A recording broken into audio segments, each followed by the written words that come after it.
Welcome back, everyone. As usual, we've got some plant work to do today, so here's what we've got ahead. Repotting and propagating aloe, reviving grape ivy, and separating this combo planter from my mom. We're even going to work in a little field trip to the barn. So while the coffee's brewing, we'll do a little bit of inventory in the plant room and determine what all needs taken care of. My favorite time of day. Let's do it. Okay, I pulled this out in disbelief. I did not know for all these years that this tiny little pot was holding this thing inside of here. So answers a couple things. One, I know now how this pot that did not have drainage holes was not root rotting because, well, it did have drainage. But two, I've always heard aloes like to be root bound, and no friggin' joke. Like, we have 1, 2, 3, 4, 5, 6, 7, 8 plants started in here that used to be just this original big one on the back. So we're separating and propagating today. If you would like your own, check out plantladyzara.com. I have to say I was pretty amazed at how easily these came apart. A couple of them you did have to put a little bit of a break in the rhizome, but most of them had enough of their own roots that they easily just sort of fell apart. Very excited for how these turned out. These tiny little coconut coir pots, biodegradable, I had purchased, and honestly was afraid they were a little bit too small for anything, but now I'm really excited. I got 6 of them, as you see, that will be available on the website, as well as my 2 mother plants. We'll keep those going in hopes for more pups in the future, but in the meantime, burn ointment.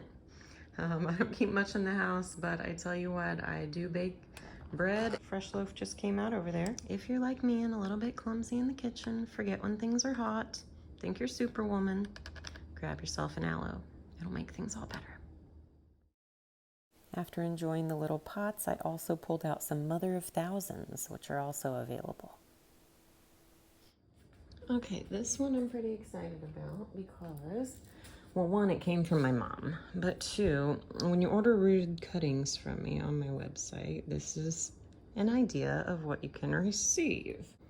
Your purchase would consist of 2 cuttings, each with some roots started. So you're gonna have some roots, you're gonna have some leaves, and you're gonna pot them in some soil and then watch the top grow. I'm gonna plant these 4 cuttings here in this pot so I can have an indoor version of it. In the bottom of all of my pots, right, you gotta make sure you've got drainage holes. Drainage holes are very important. Otherwise you will lead to root rot. However, all your dirt's gonna fall through there. A little piece of old flannel sheet that we don't need anymore living in Florida. You just put it in the bottom there. And then I'll make sure that the dirt goes along the outside so that way only water will come out and it'll save some of my dirt. Thanks to LRB for the genius idea of adding the flannel sheet in the bottom. Definitely saved us some time and utilized a resource. Probably noticed me struggling a little bit with it. I was trying to get some of these pieces that had little new nodes to root around so that way each of the nodes that was in the soil could root down and start its own growth out. Now, while this guy didn't have any leaves on it, it did have a lot of really healthy roots and nodes that are just below the soil. So give us some time, and I believe in about 6 months, we're gonna be seeing this thing be plenty full of life. Heartleaf philodendron. Next up, what I call my grape ivy, but also known as oak leaf ivy. This is incredible. No wonder the poor thing has been yellowing on me. Nowhere for its roots to go. Oh my gosh, it filled up every inch. So once it had been removed, I had to make sure that it fit well into the new pot. As you see, I pull out the measuring tape there to make sure that I was filling up the bottom of the pot enough to where it was going to touch the bottom of the root ball, so that way there wasn't, a space of air in the middle. So now that it's all back in a new pot and has space to grow, I had to figure out how to fit it back up here. A few things got tangled, but also just wanted to make sure that it had space. And it has been loving it ever since. Now, before we go outside, we'll need a coffee refill. I've got this combo planter, arrowhead syngonium, English ivy, as well as some heartleaf philodendron. The arrowhead has predominantly taken over. I have found where the arrowhead has thrown some roots right down there in the middle of the philodendron, so I need to get it out.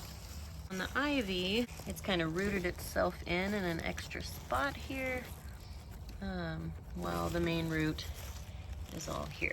So we're gonna dig this bad boy out. We're gonna dig this bad boy out. I began on this without the camera and realized I'm gonna have to dump the whole thing because of where those have rooted down along in the sides. So it's gonna get dumped into here. We're gonna try and just take those off of the edge without really disrupting the root ball of this arrowhead. A couple of arrowhead vines that were just draping around. Got a few cuttings off the ends of those. We've now got 2 pots with no drainage holes from today's work, so out to the barn I go.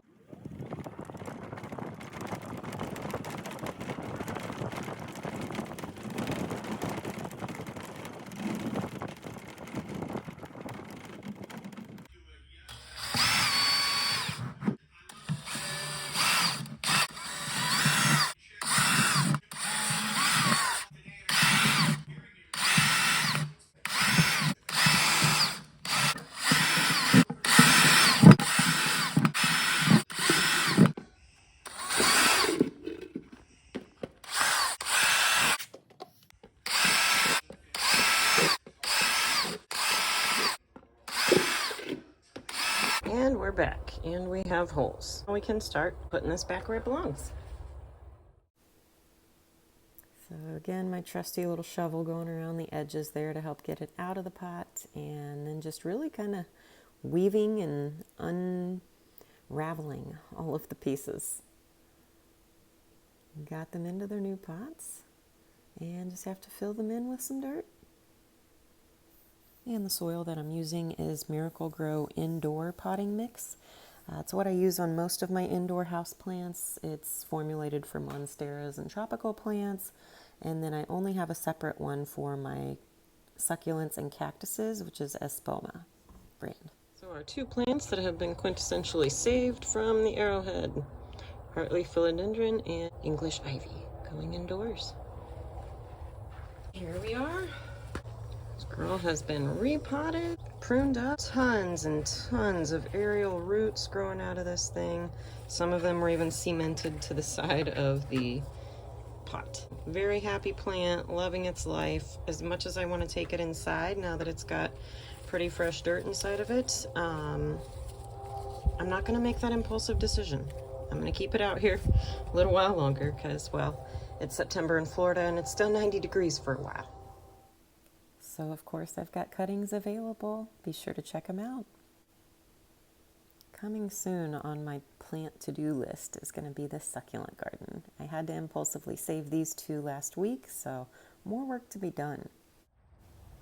Thank you all so much for watching. Please leave me a comment and let me know what content you'd like to see next.